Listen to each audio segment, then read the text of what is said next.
नमस्कार, super prime time में आपका स्वागत है। आपके साथ मैं हूं Sumera Khan. Super prime time में हम आपको आज दिखाएंगे देश दुनिया की हर बड़ी और अहम खबर, वर्ल्ड एक्सक्लूसिव और explosive news stories, world breaking news और वॉर ब्रेकिंग न्यूज जो आ रही है युद्ध के मैदान से। तो शुरुआत वॉर ब्रेकिंग न्यूज के साथ। यूक्रेन पर एक बार फिर शुरू हुई है रूसी बमबारी। शाम 6 बजे से कीव और खार्किव पर हमला हुआ है। रूस ने कीव पर दागी है हाइपरसोनिक मिसाइल। खार्किव में कई रिहायशी इलाकों पर बमबारी की गई। इस वक्त भी कीव खार्किव में मिसाइल वर्षा जारी है। यूरोप में नेटो का बढ़ता क्षेत्रफल रूस के लिए सबसे बड़ा खतरा बन चुका है, लेकिन रूस नेटो की संगठित शक्ति से परंपरागत युद्ध नहीं लड़ सकता है और नेटो की शक्ति को खत्म करना ही पुतिन का मकसद है। यूरोप में रूस के साम्राज्य विस्तार के लिए पुतिन ने युद्ध की रणनीति बदल दी है। ये ऐसा दांव है जिससे बिना जंग लड़े नेटो समाप्त हो सकता है। पुतिन ने पूरे यूरोप में बगावत भड़काने का प्लान शुरू कर दिया है। इसका असर भी नजर आने लगा है। यूरोप के कई देशों में अलग अलग गुटों का संघर्ष शुरू हो चुका है। पुतिन 2010 के अरब क्रांति मॉडल को यूरोप में उतारने वाले हैं। देखिए क्या है पुतिन का युद्ध शास्त्र और कैसे यूरोप इसकी आग में जलने लगा है।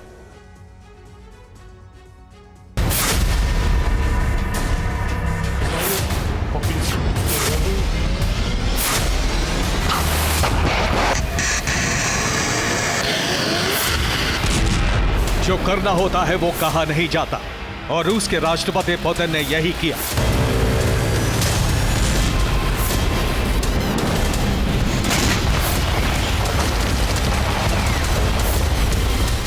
Того, что мы собираемся после Украины нападать на Европу, это полная чушь.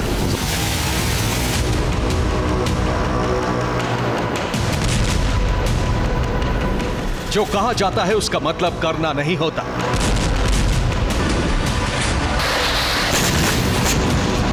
Take care of Ukraine from that butcher Putin. Biden ने जो कहा उससे पुतिन ने सही मायने में समझ लिया। Запугивание своего населения исключительно. और जो करना होता है उसे सार्वजनिक मंचों से साझा नहीं किया जाता।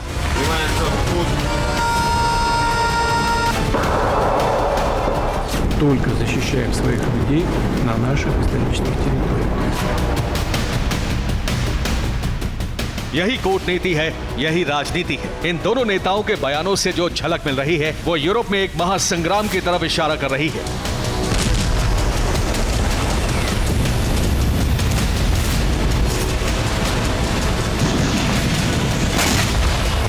इन बयानों से क्या होने वाला है, ये बहुत बड़ा राजनीतिक खेल है।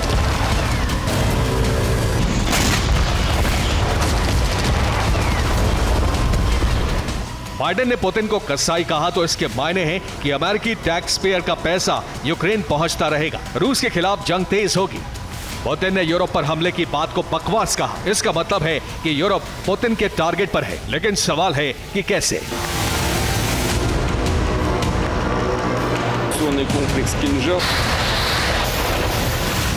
सुपर प्राइम टाइम की वर्ल्ड एक्सक्लूसिव रिपोर्ट में आज हम आपको बताने वाले हैं कि पुतिन ने कैसे यूरोप विनाश का ब्लूप्रिंट तैयार किया है। Авангард.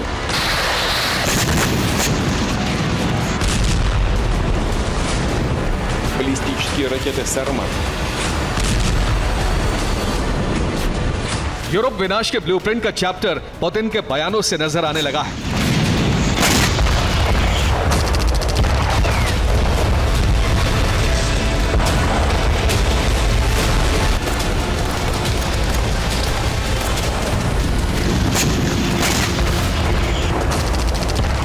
रूस के राष्ट्रपति तवेर के तोरज़ोक एयरबेस के दौरे पर थे और मीडिया से बातचीत की गई। पुतिन ने एक सवाल के जवाब में कहा कि यूरोप पर हमला करना रूस का मकसद नहीं है।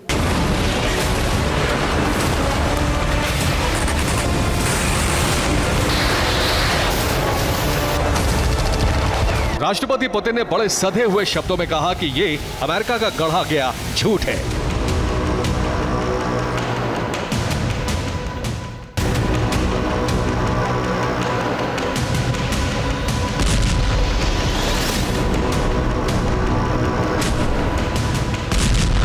पुतिन ने कहा है कि रूस यूरोप या नेटो के लिए खतरा नहीं है, बल्कि नेटो की संगठित शक्ति रूस के लिए खतरा है। तथ्यों के आधार पर पुतिन सही है। बीते 2 साल में रूस पूरी तरह से रिंग ऑफ नेटो से घिर चुका है। कई देश पहले से नेटो के सदस्य थे और यूक्रेन के साथ युद्ध छिड़ने के बाद नेटो से बहुत तेजी से 2 नए सदस्य फिनलैंड और स्वीडन को संगठन में शामिल करके रूस को पूरी तरह से घेर लिया गया है।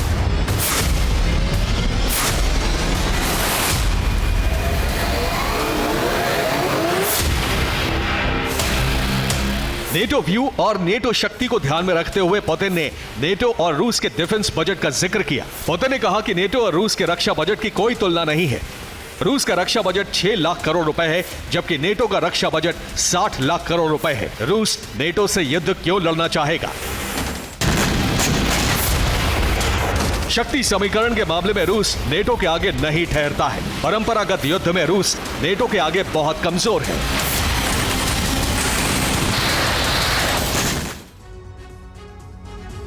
रूस और नेटो में युद्ध हुआ तो पूरा यूरोप जल उठेगा। आपको दिखाते हैं कौन किस पर भारी पड़ सकता है।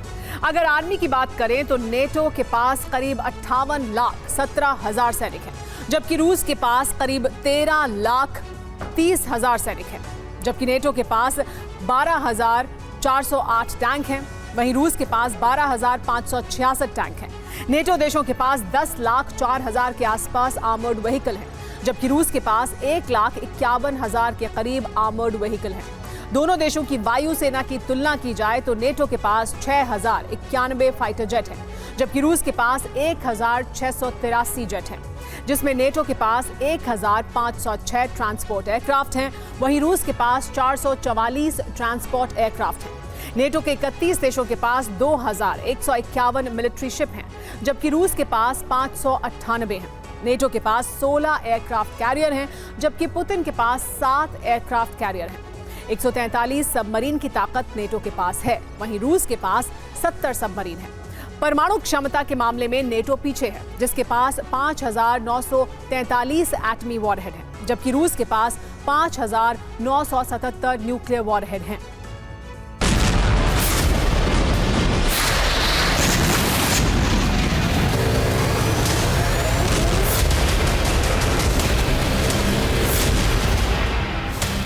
पुतिन केवल परमाणु शक्ति में ही नेटो से आगे है, लेकिन आत्मरक्षा के लिए परमाणु युद्ध छेड़ा तो रूस भी खत्म हो जाएगा।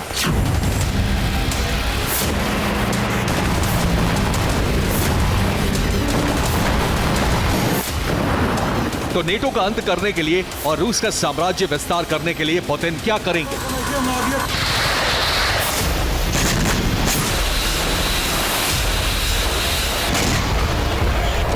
यूरोप के नेटो देशों में पुतिन गृह युद्ध भड़काने का प्लान एक्टिवेट कर चुके हैं।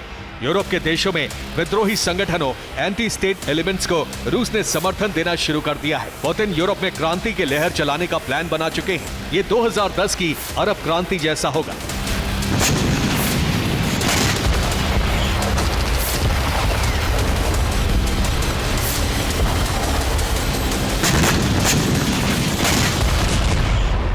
पुतिन सरकार के लोग यूरोप के कई देशों में यह संदेश फैला रहे हैं कि रूसोफोबिया के नाम पर टैक्स पेयर के पैसे का गलत इस्तेमाल किया जा रहा है। बाल्टिक और यूरोप के देशों के राष्ट्रवादी गुटों के खिलाफ रूसी नस्ल और मुस्लिम शरणार्थियों को खड़ा किया जा रहा है।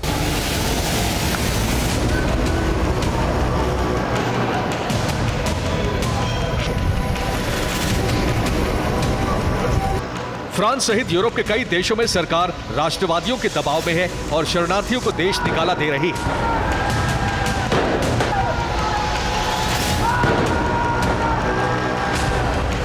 इसके विरोध में शरणार्थी संगठनों ने फ्रांस में विद्रोह शुरू कर दिया है।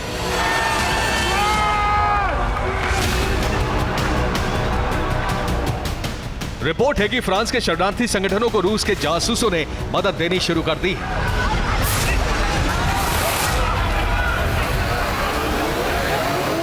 बाल्टिक देशों में राष्ट्रवादियों और रूसी नस्ल के लोगों के बीच झड़पें शुरू हो गई हैं। रूसी नस्ल के लोगों को क्रेमलिन से पैसे और हथियारों की मदद मिलने लगी है। सर्बिया में सर्ब बनाम अल्बानियन की झड़पें तेज हो गई हैं। अल्बानियन आजाद कोसोवो की मांग कर रहे हैं और सर्ब कोसोवो को आजाद नहीं करना चाहते।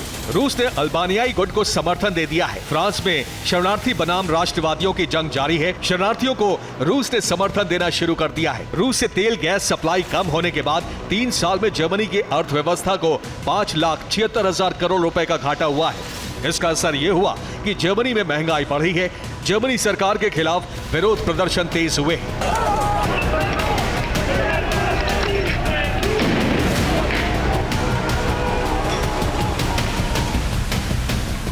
यूरोप के कई देशों में हाल ही में हिंसक विरोध प्रदर्शन हुए। फिनलैंड, पोलैंड, ग्रीस और आयरलैंड के किसानों ने ट्रैक्टर के साथ प्रदर्शन किए। कई सरकारी दफ्तरों में आग लगा दी गई। किसानों को इस बात से आपत्ति है कि यूक्रेन की मदद के लिए सस्ता अनाज आयात किया जा रहा है। इससे इन देशों के किसानों की फसलें बर्बाद हो रही हैं। किसानों का कहना है कि उनका घर फूंक कर यूक्रेन की मदद नहीं होनी चाहिए।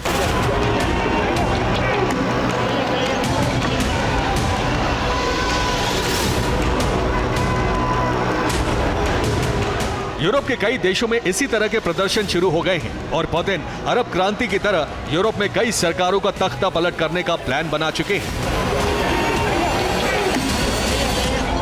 2010 में अरब में ट्यूनीशिया से क्रांति की शुरुआत हुई। 2011 में यह क्रांति मिस्र, यमन, बहरीन, लीबिया और सीरिया में फैल गई। इस क्रांति के बाद ट्यूनीशिया, सूडान, लीबिया और सीरिया में तख्ता पलट हुआ।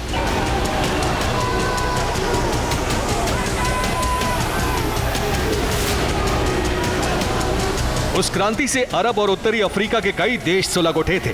अब यूरोप में पुतिन यही प्लान एक्टिवेट कर चुके हैं और बिना हथियार के यूरोप को समाप्त करने का यही पुतिन फॉर्मूला है। Bureau report, TV9 Bharatvarsh.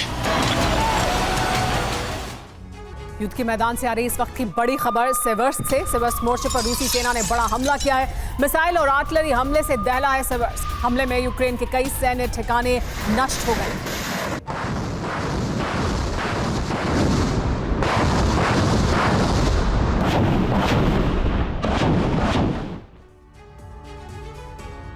रूस में तबाही मचाने के लिए यूक्रेन एक बड़े प्लान पर काम कर रहा है। अगर वो प्लान कामयाब हो गया तो यूक्रेन न सिर्फ युद्ध में वापसी कर पाएगा बल्कि रूस को बैकफुट पर धकेल सकता है। खास बात यह है कि इस प्लान में नेटो देश सबसे बड़े मददगार साबित हो रहे हैं। नेटो के 4 सदस्य देशों से F-16 की खेप यूक्रेन को जल्द मिलने वाली है, जबकि यूक्रेन के पायलट F-16 से रूस में तबाही मचाने के लिए तैयार हैं। पायलट का पहला दस्ता ब्रिटेन से ट्रेनिंग लेकर कीव लौट आया है।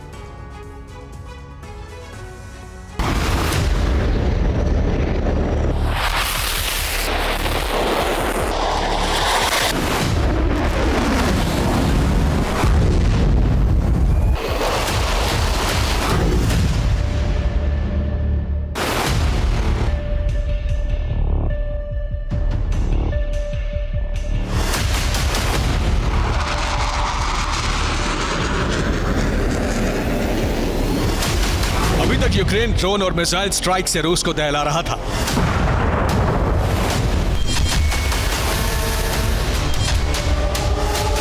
लेकिन अब यूक्रेन F-16 फाइटर जेट से रूस में तबाही मचाएगा।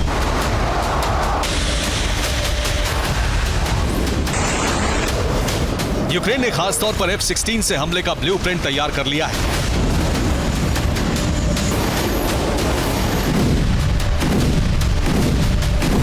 यूक्रेन के पायलट F-16 की ट्रेनिंग लेकर लौट आए हैं। बस अब इंतजार है जल्दी F-16 की पहली खेप मिले और फिर रूस में तबाही का ऐसा दौर लाया जाए जिससे पुतिन कभी ना भूल पाए। माना जा रहा है कुछ ही दिनों में F-16 फाइटर जेट भी यूक्रेन को मिलने वाले हैं।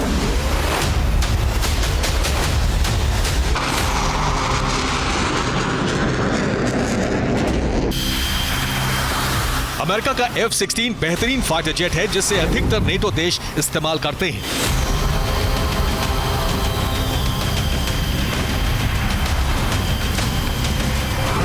अब वही देश यूक्रेन की मदद के लिए F-16 देने जा रहे हैं।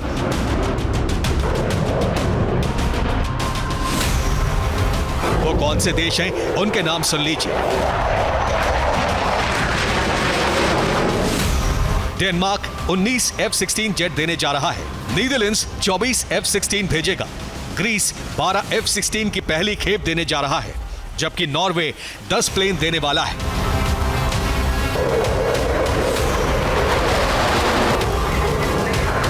पहली खेप में 40 से ज्यादा जेट यूक्रेन को मिलेंगे, जबकि अगले महीने पहली खेप पहुंच सकती है। इस बारे में यूक्रेन के विदेश मंत्री कोलेबा ने जानकारी दी है।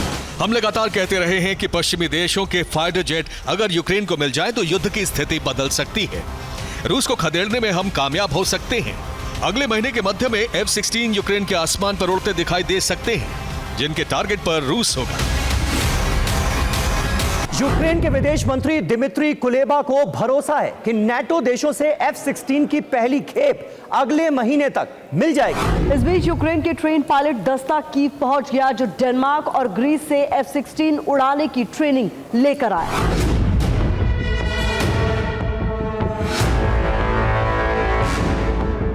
यानी यूक्रेन बहुत बड़ी तैयारी कर रहा है, जिससे युद्ध में वापसी कर सके।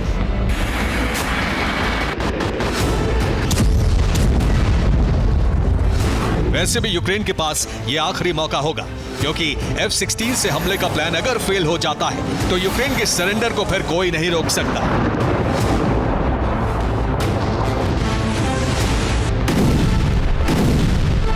हालांकि यूक्रेन को F-16 की खेप मिलने में काफी देर हो चुकी है, लेकिन ज़ेलेंस्की को भरोसा है अभी भी हालात बदल सकते हैं। यूक्रेन अभी भी काफी इलाका बचा सकता है।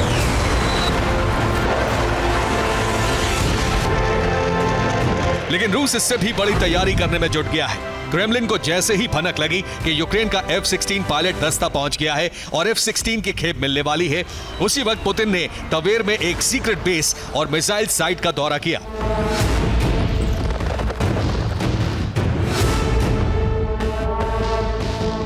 कमांडर से पूरी रणनीति जानी और मिसाइल साइट से हमले के तरीके को समझा। यूक्रेन को अंदेशा है कि रूस तवेर से किसी बड़े हमले की तैयारी में है। तवेर पर एक अंडरग्राउंड मिसाइल साइट भी बनाई गई। ठीक उसी वक्त पुतिन ने तवेर बेस का दौरा किया, जब यूक्रेन F-16 से हमले की प्लानिंग कर रहा है। ये टाइमिंग काफी कुछ कहती है। हालांकि तवेर एयरबेस पर पहुंचकर पुतिन ने प्लानिंग का खुलासा नहीं किया, लेकिन यूक्रेन की F-16 पावर पर कहा, F-16 मिलने से परिस्थितियां नहीं बदलने वाली। पुतिन को पक्का भरोसा है कि वो F-16 के हमले न सिर्फ नाकाम कर देंगे, बल्कि नेटो के मंसूबे को भी रौंद देंगे। इसके लिए एक ब्लूप्रिंट भी बना लिया गया है।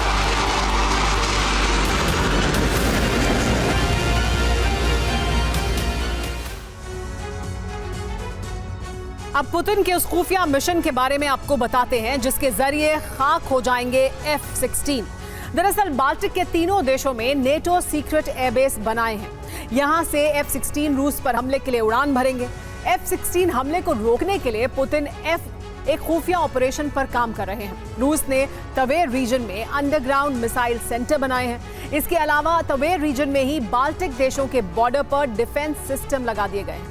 साथ ही तवेर इलाके में रूस ने सीक्रेट एयरबेस बना लिए हैं। एयरबेस पर MiG-35 और Su-35 जेट की तैनाती की गई है। हमले के लिए आ रहे F-16 पर तवेर एयरबेस से हमला करेगा रूस। पहले मिसाइल अटैक किया जाएगा, फिर फाइटर जेट F-16 को निशाना बनाएंगे।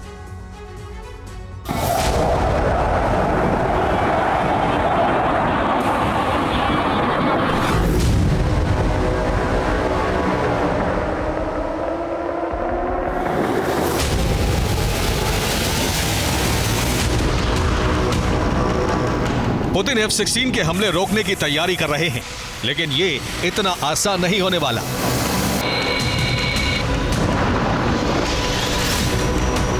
क्योंकि F-16 दुनिया के बेहतरीन फाइटर जेट्स में से एक है।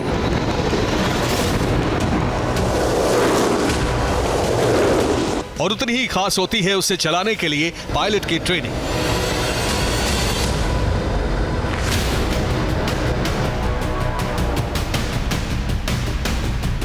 ये यूक्रेनी पायलट की ट्रेनिंग का वीडियो है, जिसमें वो F-16 चलाने की ट्रेनिंग ले रहे हैं। इसके अलावा यूक्रेनी पायलट के एक दस्ते को मिराज 2000 चलाने की भी ट्रेनिंग दी जा रही है, क्योंकि फ्रांस सैन्य मदद में मिराज भी दे रहा है। इसके अलावा डेनमार्क ने यूक्रेन को F-16 देने का अलग तरीका निकाला है। रूस का दावा है कि डेनमार्क अर्जेंटीना को 24 F-16 देगा, जिसे अर्जेंटीना यूक्रेन तक पहुंचाएगा। इसे लेकर दोनों देशों में एग्रीमेंट भी हुआ है।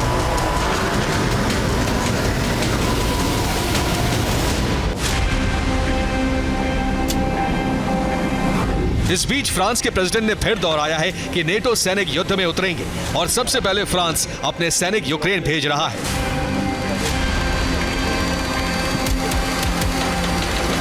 यानी यूरोप सुलगने लगा है। नेटो देश हथियार देकर यूक्रेन को युद्ध में बनाए हुए हैं, लेकिन F-16 गेम चेंजर साबित हो सकता है। क्योंकि ये 2414 किलोमीटर प्रति घंटे की रफ्तार से 50,000 फीट की ऊंचाई तक जा सकता है। एक बार उड़ान भरकर 4220 किलोमीटर उड़ सकता है। 6 मिसाइलों से लैस होता है, जो हवा से हवा में और हवा से जमीन पर हमला करने में सक्षम है। खास बात यह है कि 84 किलोमीटर के दायरे में 20 टारगेट डिटेक्ट कर सकता है और खराब मौसम में भी हमला करने में सक्षम है। अब सवाल उठ रहा है, क्या F-16 का मुकाबला करने के लिए रूस तैयार है? अगर हां, तो यूक्रेन का ये आखिरी अस्त्र भी कबाड़ साबित हो सकता है। Bureau report, TV9 Bharatvarsh. आगे बढ़ने से पहले इस वक्त की युद्ध के मैदान से आ रही बड़ी खबर ईस्टर्न फ्रंटलाइन से। ईस्टर्न फ्रंटलाइन पर रूसी वायुसेना ने हमले किए हैं। Mi-28 हेलीकॉप्टर से की है बारूदी वर्षा। यूक्रेनी सेना के कई मोर्चों पर बड़े हमले किए गए।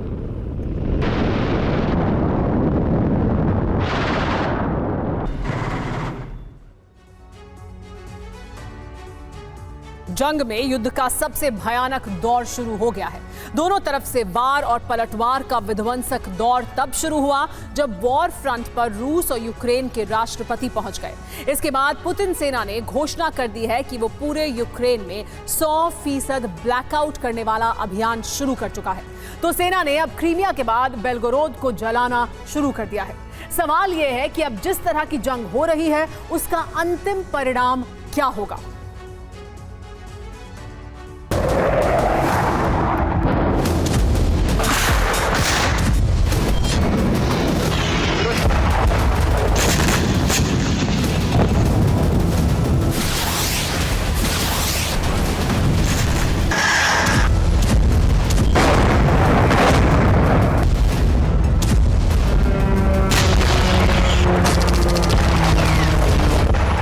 रूस यूक्रेन में जंग की आग बहुत ही विध्वंसक हो गई है।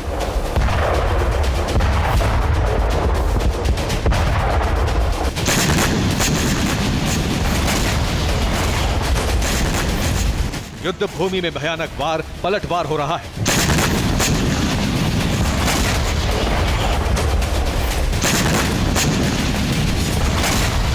विस्फोट और प्रतिशोध की जो तस्वीरें आ रही हैं, वो दहलाने वाली हैं।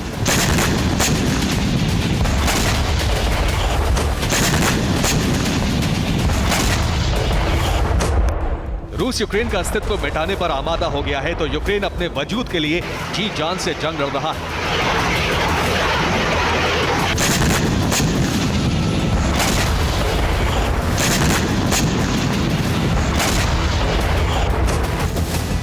युद्ध ने विनाशक रूप तब अख्तियार किया जब मैदान जंग में दोनों देशों के राष्ट्रपतियों की एंट्री हो गई। रूस के राष्ट्रपति Vladimir Putin Tver air force centre पहुंचे, तो यूक्रेन के राष्ट्रपति वोलोदिमीर ज़ेलेंस्की सूमी के वॉर जोन पहुंच गए। पुतिन ने एयरफोर्स सेंटर पर हथियारों का जायजा लिया, तो ज़ेलेंस्की ने सूमी में बनी डिफेंस वॉल और ट्रेंचेस का मुआयना किया। दोनों देशों के राष्ट्राध्यक्षों ने अपनी अपनी सेना का मनोबल बढ़ाया।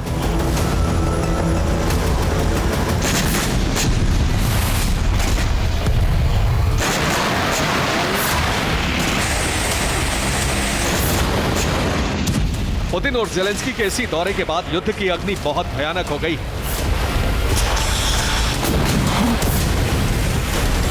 रूसी सेना के हमले बहुत तेज हो गए हैं। क्रीमिया में यूक्रेन के हमले का विध्वंसक बदला लिया जा रहा है।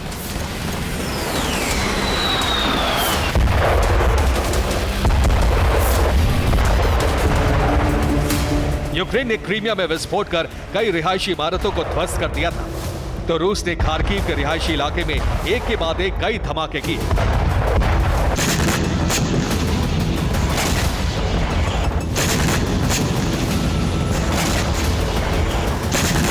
खार्किव में रूसी सेना ने भीषण बमबारी की तो रिहायशी इलाका जलने लगा। रूसी सेना के हमले में 18 इमारतें मलबा बन गई, कई लोग मारे गए, करीब 3 दर्जन लोग घायल हुए। रूस ने खार्किव में जो हमले किए वो 500 किलो के प्रिसिशन गाइडेड बम से किए। यही वजह है कि रिहायशी इलाके में बड़ी तबाही हुई।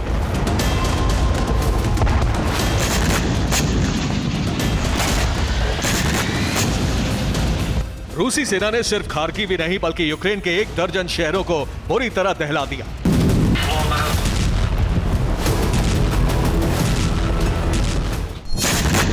सोलेदर में रूस ने भीषण हमला कर यूक्रेन की आर्टिलरी यूनिट को खत्म कर दिया। डोनेट्स्क में रूसी सेना ने विध्वंसक हमला कर क्रास्नोवे इलाके पर कब्जा कर लिया। ज़ेपोरिज़िया में रूसी फौज ने टैंक से हमला कर यूक्रेन के 2 ठिकाने तबाह कर दिए। ओडेसा में रूस ने Su-24 से विध्वंसक हवाई हमले किए। यूक्रेन के 3 सैन्य वाहन जल गए।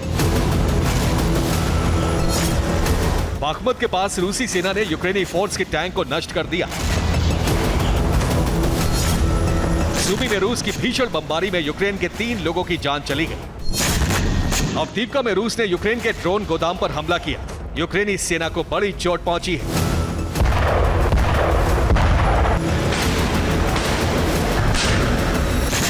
रूसी सेना इस वक्त जो हमले कर रही है उनमें से ज्यादातर हमले यूक्रेन के एनर्जी ठिकानों पर हो रहे हैं। Power station, power grid, gas pipeline, power plant को टारगेट किया जा रहा है। मार्च में रूस ने यूक्रेन के एनर्जी सेक्टर को बहुत बड़ी चोट पहुंचाई है। रूस के हमले में यूक्रेन के 20 पावर स्टेशन जल चुके हैं। यूक्रेन के 9 पावर ग्रिड भी तहस नहस हो चुके हैं। हमले की वजह से यूक्रेन के 7 पावर प्लांट को नुकसान पहुंचा है। 16 वाटर प्लांट पर भी रूसी सेना बारूदी वज्रपात कर चुकी है। यूक्रेन के 11 गैस स्टेशन पर धमाके हो चुके हैं। रूसी सेना 1 महीने में यूक्रेन की 17 गैस पाइपलाइन तबाह कर चुकी है। नीप्रो हाइड्रो इलेक्ट्रिक डैम पर हमला हो चुका है। इससे यूक्रेन में जल संकट खड़ा हो गया है। हमले की वजह से 3 ऑयल रिफाइनरी में काम ठप है। रूस के ऑपरेशन एनर्जी की वजह से यूक्रेन में बिजली का उत्पादन 20% कम हो रहा है। पावर स्टेशन, पावर प्लांट और पावर ग्रिड पर हमले की वजह से यूक्रेन के 7 बड़े शहरों में ब्लैकआउट है। यहाँ करीब 60 लाख लोग अंधेरे में रहने को मजबूर हैं। अगर रुपए के लिहाज से देखें तो यूक्रेन के एनर्जी सेक्टर को अब तक करीब 20,778 करोड़ रुपए का नुकसान पहुंच चुका है।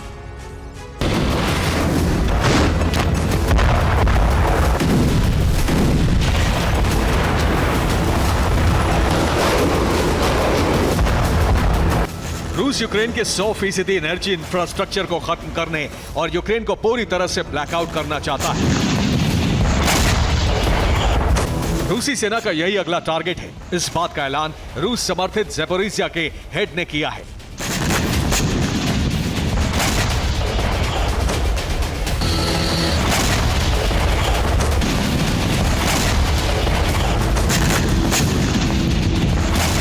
रूस यूक्रेन को अंधकार में ढकेल रहा है। इस बात से भड़का यूक्रेन भी जगह जगह गोरिल्ला हमले कर रहा है।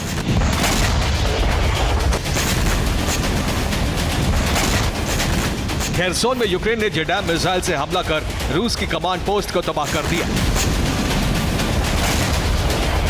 ज़ेपोरिज़िया में यूक्रेन ने हाइमार्स से हमला कर रूस की बुक मिसाइल सिस्टम को नष्ट कर दिया।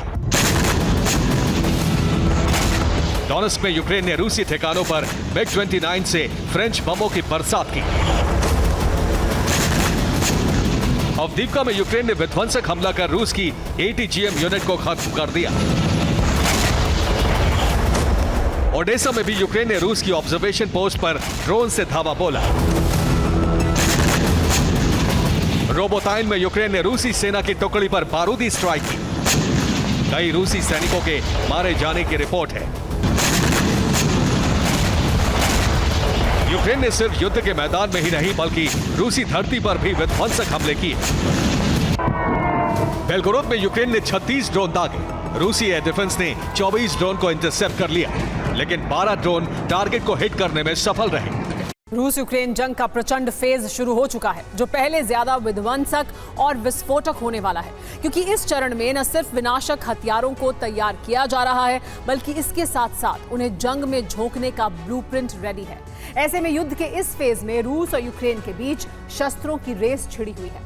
दोनों मुल्क बड़ी ही तेजी के साथ अपने बारूदी गोदामों को भर रहे हैं, विध्वंसकों की खेप तैयार कर रहे हैं। आखिर कौन कौन से हैं वो हथियार जिनसे अब जंग में आहुति दी जाएगी? देखिए इस रिपोर्ट।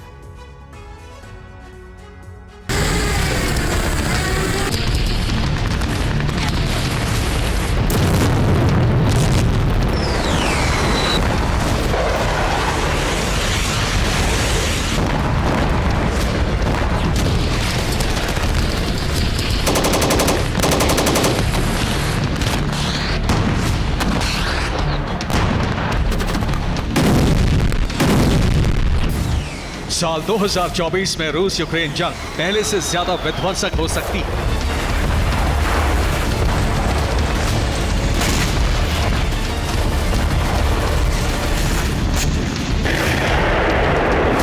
क्योंकि बैटल ग्राउंड में अब पहले से ज्यादा घातक विनाशकों का इस्तेमाल होगा।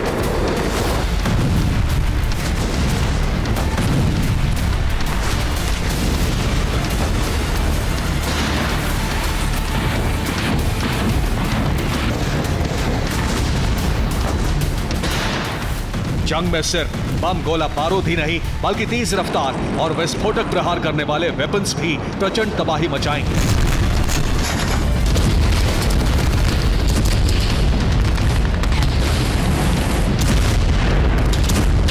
वो नीले समंदर से लेकर आसमान तक।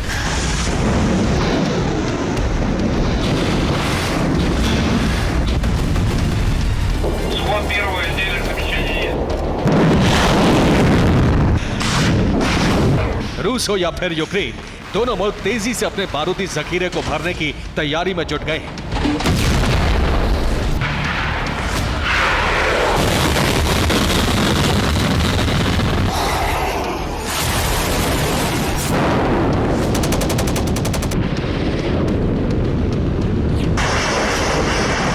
वॉर जोन से जो ताजा अपडेट सामने आया है, उसके मुताबिक रूसी डिफेंस ने कई विध्वंसक हथियारों को अपग्रेड किया है।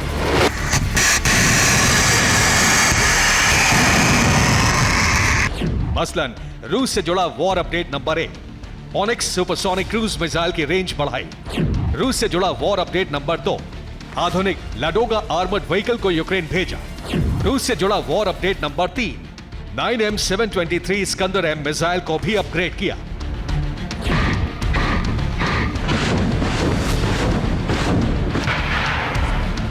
वहीं अगर बात यूक्रेनी डिफेंस की करें, तो रूसी हमलों का पलटवार करने के लिए यूक्रेन भी नेटो की मदद से न सिर्फ अपने हथियारों को अपग्रेड कर रहा है, बल्कि इसके साथ साथ नए वेपन भी जंग में झोंकने की तैयारी की जा रही है।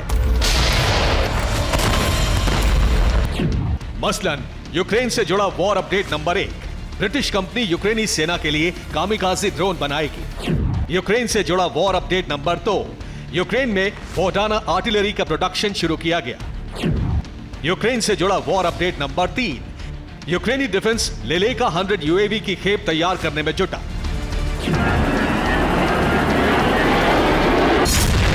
साल 2024 के आगाज के साथ रूस और यूक्रेन दोनों मुल्क लगातार अपनी बारूदी जखीरे में नए हथियारों को शामिल कर रहे हैं।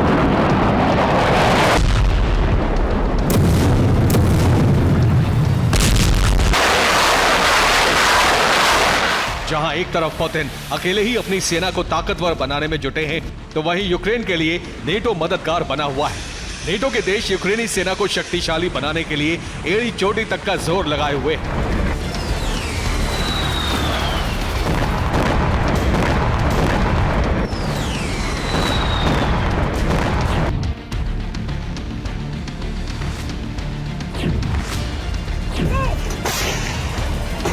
एक वजह तो साफ है कि रूस हो या यूक्रेन, हर कोई जंग में अपना दम दिखाने के लिए विध्वंसक हथियारों की खेप जुटा रहा है। मगर नए हथियारों को बनाने के पीछे की बड़ी वजह बारूदी जखीरों का तबाह होना भी है। दरअसल दोनों मुल्क एक दूसरे की हथियार यूनिट को नेस्तनाबूद करने में जुटे हैं।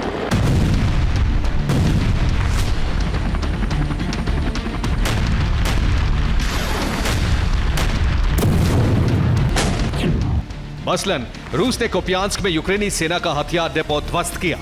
अवदीव्का और ज़ेपोरिजिया में यूक्रेनी वेपन यूनिट तबाह हुई। वहीं दक्षिणी यूक्रेन में भी कई बारूदी गोदाम रूस ने तबाह किए, जबकि क्रीमिया में रूस के वेपन डिपो पर यूक्रेन ने अटैक किया। सेवेस्तोपोल में भी रूस की हथियार यूनिट नेस्तनाबूद की गई।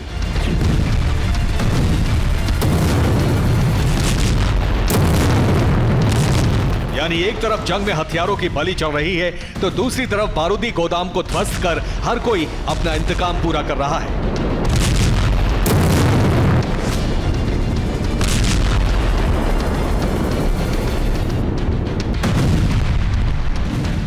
लिहाजा जंग में आगे चलकर वेपन क्राइसिस ना हो, ऐसे में रूस और यूक्रेन लगातार नए हथियारों की खेप तैयार कर रहे हैं।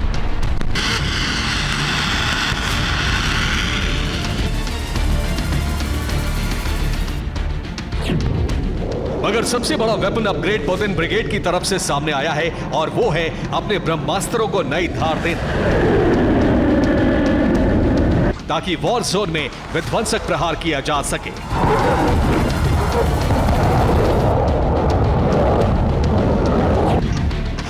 रूसी डिफेंस की तरफ से जो अपडेट सामने आया है, उसके मुताबिक रूस ने ऑनिक्स सुपरसोनिक क्रूज मिसाइल की मारक क्षमता बढ़ा दी है। इसके पहले onyx supersonic cruise missile 800 kilometre तक मार कर सकती थी, मगर ऑनिक्स का अपग्रेडेड वर्जन 1000 किलोमीटर तक सटीक प्रहार करेगा।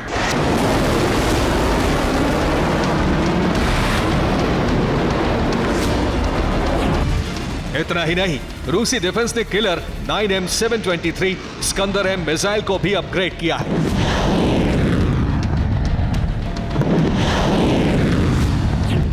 जो कि एक शॉर्ट रेंज बैलिस्टिक मिसाइल है, और इस मिसाइल की मारक क्षमता करीब 500 किलोमीटर है। 3, 2, 1, पुश। आमतौर पर स्कंदर M मिसाइल का इस्तेमाल रूसी सेना यूक्रेन की राजधानी कीव को दहलाने के लिए इस्तेमाल करती है। और अब इस मिसाइल से जुड़ी जो जानकारी सामने आई है, उसके मुताबिक रूसी डिफेंस ने स्कंदर के रडार और नेविगेशन सिस्टम को अपग्रेड किया है, ताकि रूस का ये ब्रह्मास्त्र वॉर जोन में अचूक हमला कर सके। Bureau report, TV9 Bharatvarsh. दक्षिणी चीन सागर से लेकर सी ऑफ जापान तक ड्रैगन की हड़प नीति पर विराम लगाने के लिए जापान और ताइवान ने अमेरिका की मदद से ऐसा दांव खेला जिससे चीन भड़क गया और उसने ताइवान के खिलाफ जंग की वार्निंग दे दी। दक्षिणी चीन सागर में अपनी फौज उतार दी, मगर अमेरिका ने ऐलान कर दिया है कि अगर ताइवान को आंच आई तो अंजाम बुरा होगा। आखिर क्यों और कैसे, आप भी देखिए।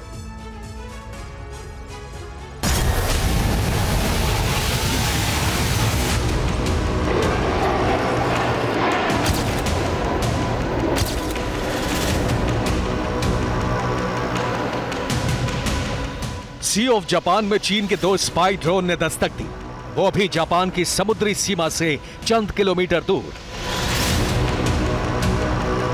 जैसे ही जापानी डिफेंस ने चीन के स्पाई ड्रोन को इंटरसेप्ट किया, फौरन जापान की वायुसेना ने अमेरिका के लड़ाकू विमानों को सी ऑफ जापान की तरफ भेज दिया। सी ऑफ जापान में यूएस लड़ाकों की एंट्री से ड्रैगन खौफजदा हो गया और उसने अपने स्पाई ड्रोन की मूवमेंट नॉर्थ कोरिया की तरफ कर दी।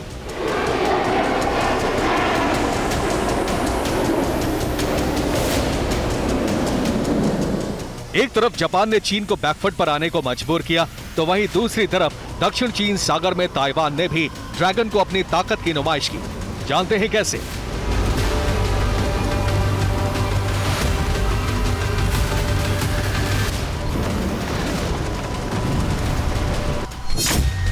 दरअसल साउथ चाइना सी में ताइवान ने 2 युद्धपोत तैनात किए। ताइवान ने हाल ही में दोनों युद्धपोतों को कमीशन किया। ताइवान के युद्धपोत मिसाइल और डेक गन से लैस हैं। बस फिर क्या, दक्षिण चीन सागर से जापान सागर तक ताइवान और जापान के इस हिमाकत से चीन भड़क गया। और जानते हैं ताइवान जापान के इस एक्शन पर पलटवार करने के लिए ड्रैगन ने दक्षिण चीन सागर में भीषण जंग की चेतावनी दे दी।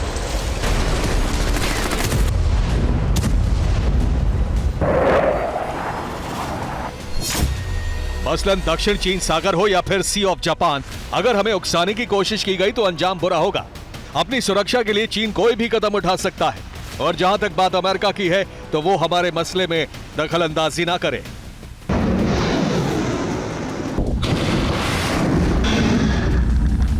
चीन की तरफ से सिर्फ वार्निंग ही नहीं दी गई, बल्कि जापान और ताइवान की हिमाकत के बाद दक्षिण चीन सागर में ड्रैगन की फौज ने जंगी बेड़े विस्फोटक हथियारों के साथ लैस होकर दस्तक नहीं दी।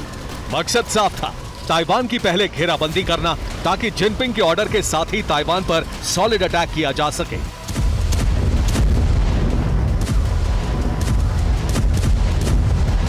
ड्रैगन की इसी जंगी सनक ने ताइवान की टेंशन बढ़ा दी है। जिस तरह जिनपिंग की रेड ब्रिगेड ताइवान को घेर रही है, उसे अपना टारगेट बना रही है, उस पर कब्जा करने के लिए तमाम तरह के दाव पेच आजमा रही है, उससे ताइवान में हड़कंप मचा है।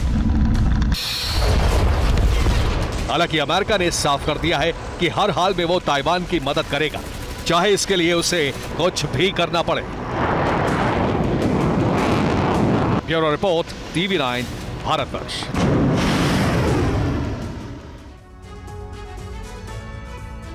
हमने 27 मार्च को सुपर प्राइम टाइम में आपको बताया था कि रूस और नॉर्थ कोरिया के बीच हथियारों की डील हुई है और हथियार सप्लाई शुरू भी हो चुका है। हथियार डील की जानकारी सार्वजनिक होने के बाद अमेरिका और साउथ कोरिया ने इस पर बड़ा एक्शन लेने की तैयारी कर ली है। दोनों देशों की टास्क फोर्स जापान सागर में हथियार सप्लाई करने वाले जहाजों को रोकने के लिए तैनात हो चुकी है। अमेरिका के इस कदम से भड़के पुतिन ने प्राइवेट मिलिट्री कंपनी वैगनर को जापान सागर में उतार दिया है। यानी लाल सागर के बाद जापान सागर भी जलने वाला है और यहां नेटो बनाम रूस की सीधी जंग छिड़ सकती है।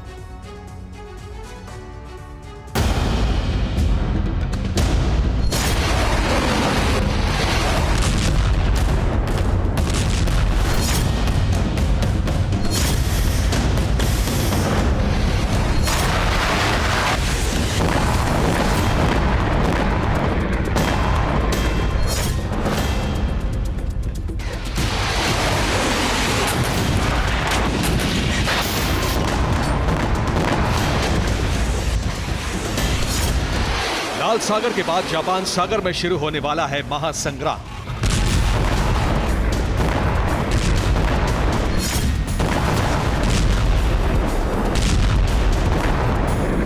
क्योंकि रूस नॉर्थ कोरिया के सामरिक गठबंधन को रोकने के लिए अमेरिका और साउथ कोरिया ने साझा ऑपरेशन का ऐलान किया है।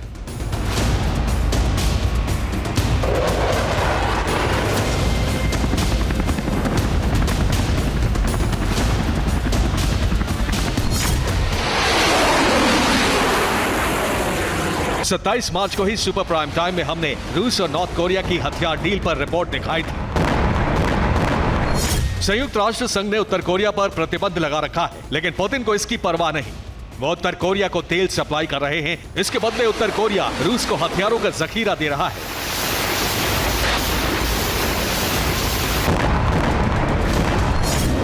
रूस की कार्गो प्लेन लगातार रूस से उत्तर कोरिया और उत्तर कोरिया से रूस तक उड़ान भर रहे हैं। ये प्लेन हथियारों की खेप लेकर आ रहे हैं। इसमें उत्तर कोरिया की घातक मिसाइलें भी शामिल हैं।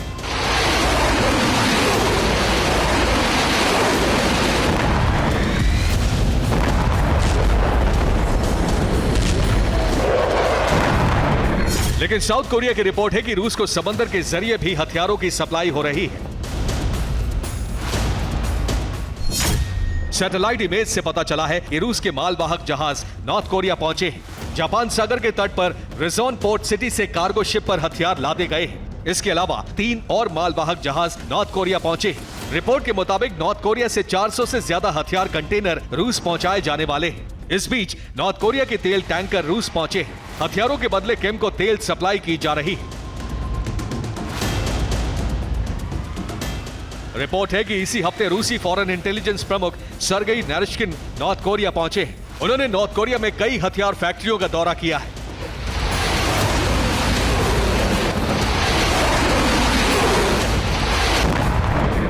जापान सागर से होने वाली इस सप्लाई पर अमेरिका और नॉर्थ कोरिया की टास्क फोर्स ने ब्रेक लगाने का प्लान तैयार किया है।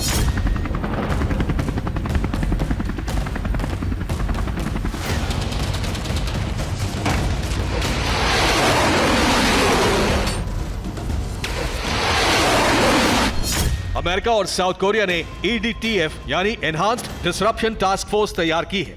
इस टास्क फोर्स को दोनों देशों के 30 से ज्यादा अधिकारी कमांड करेंगे। इनका काम रूस को हथियारों की सप्लाई रोकना होगा, साथ ही किम के यूरेनियम संवर्धन को रोकना होगा। जापान सागर से गुजरने वाले नॉर्थ कोरिया के तेल टैंकर और रूस के मालवाहक जहाजों की निगरानी यही टीम करेगी।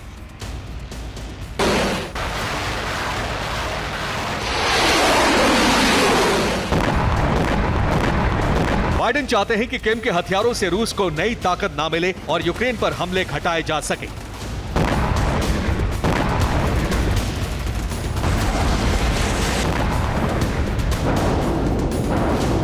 लेकिन इस ताकत को हासिल करने और अमेरिका के खिलाफ जापान सागर की जंग में पुतिन ने बड़ा दांव चल दिया है।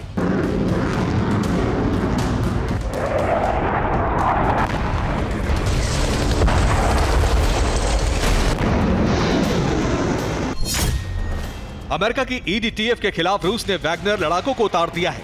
ये नॉर्थ कोरिया के तेल टैंकर रूस के मालवाहक जहाजों की सुरक्षा करेंगे। इस फोर्स का कमांडर वैगनर अधिकारी पावेल पाव्लोविच शेवलिन को बनाया गया है। अगर रूसी जहाजों को जापान सागर में रोका गया तो वैगनर हमले के लिए तैयार है।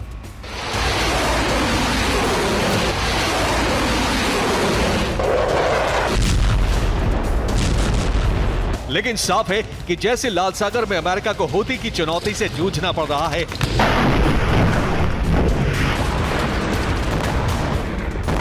वैसे ही उसे जापान सागर में रूस के हूती यानी वैगनर से जंग के लिए तैयार रहना होगा।